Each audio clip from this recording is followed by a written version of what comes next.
Alléluia. Alléluia, Alléluia, Alléluia, Alléluia, Alléluia. Chrétiens, mes frères, chers téléspectateurs, je vous salue dans le saint nom de Jésus. Le Seigneur soit avec vous.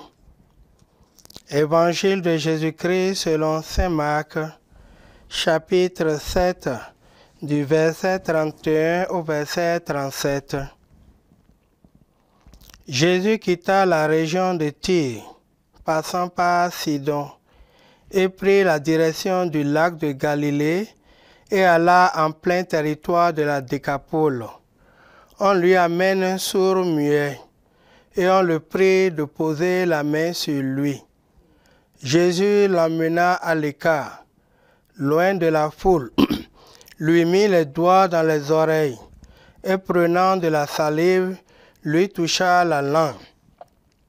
Puis, les yeux levés au ciel, il soupira et lui dit « Ephata », c'est-à-dire « Ouvre-toi ». Ses oreilles s'ouvrirent. Aussitôt sa langue se délia, et il parlait correctement. Alors Jésus leur recommanda de n'en rien dire à personne. Mais plus il leur défendait, plus il le proclamait. Alors Jésus leur recommanda de n'en rien dire à personne. Mais plus il leur défendait, plus il le proclamait. Très vivement frappé, il disait, « Tout ce qu'il fait est admirable. Il fait entendre les sourds et parler les muets. » Acclamons la parole de Dieu. Il m'arrive quelquefois de penser aux dernières pages de notre Bible. C'est des pages que nous ne parcourons pas souvent, mais qui donnent beaucoup de géographie. Quand on dit la Palestine, quand on dit Israël, quand on dit Judée, nous n'en savons pas grand-chose. Heureusement que les passages d'écriture que nous lisons nous situent. Aujourd'hui, on nous parle, on décrit la guérison de ce sourd muet. Sourd muet. Quelle est la joie ou l'état d'âme de ses parents? On a appris tout ce que Jésus a fait ailleurs. Et on sait qu'il peut le faire aussi pour nous. Mais Jésus l'amène à l'écart. Pourquoi à l'écart? Loin de la foule. Et il se met à pratiquer. Il applique des techniques. Les doigts dans les oreilles, prenant de la salive, lui toucha la langue.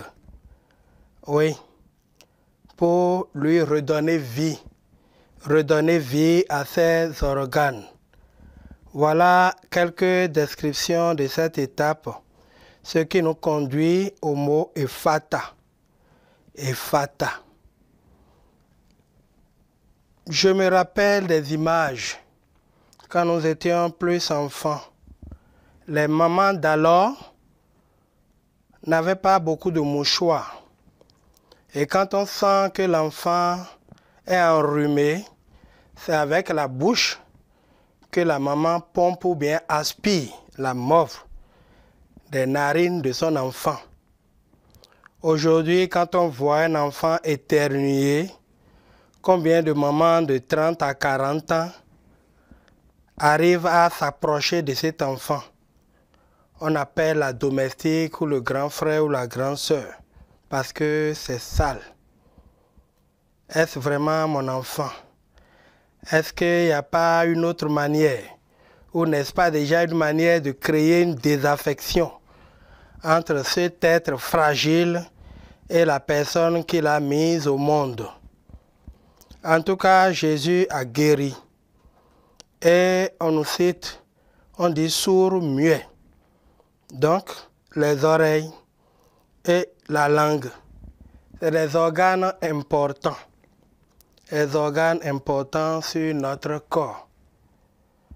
Quand nous parlons de péché au quotidien, les formes de diffamation, d'opprobre, les railleries, les commentaires désobligeants, Est-ce que ce sont nos yeux ou bien les oreilles? C'est la langue. C'est la langue. Selon que c'est fourchu ou non, nous libérons un flot de paroles dont on n'est souvent pas conscient de la gravité ou de la responsabilité. Si chacun de nous devait proposer un organe de son corps à Dieu pour dire que mon péché est par là, entre la langue et mes oreilles, qu'est-ce que je vais demander à Dieu d'enlever? Est-ce que je vais même lui faire la proposition? Je n'en suis pas sûr. Seulement, c'est aussi un mode de vie, des organes qui participent à toute la vitalité de notre corps, qui nous fait appeler être complet, être au complet. Le mot ephata, ouvre-toi. Finalement, c'est rentré dans la catéchèse et ce que nous appelons les étapes catéchuménales. Des paroisses en ont déjà fait, d'autres attendent de les accomplir. C'est des étapes préparatoires au baptême, au temps de Pâques. Et on prend à ces moments-là la croix et on signe le catéchumène, le candidat. On lui signe, on lui fait le signe à la poitrine, sur la bouche, les oreilles, les yeux, l'épaule, pour montrer que le Seigneur est là, que le Seigneur prend tout ça en compte. Le Seigneur le revitalise par là. Et ce n'est pas banal pour ceux qui ne sont pas baptisés bébés et qui ont commencé le catéchuménat et qui doivent recevoir le sacrement de baptême et de communion à la fois. On leur fait ces étapes. Et les maîtres catéchistes, nous les saluons, nous les admirons, nous les encourageons dans ce travail.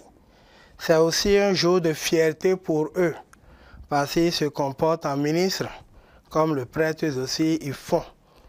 Ils arrivent à attacher, à faire baiser le crucifix et à mettre au cou des enfants après avoir posé aux étapes indiquées. Nous prions les uns pour les autres. Nous demandons au Seigneur de maintenir en nous la vie et que tout notre corps puisse participer à la louange et à la gloire de son nom. Le Seigneur soit avec vous. Alléluia. Alléluia, Alléluia.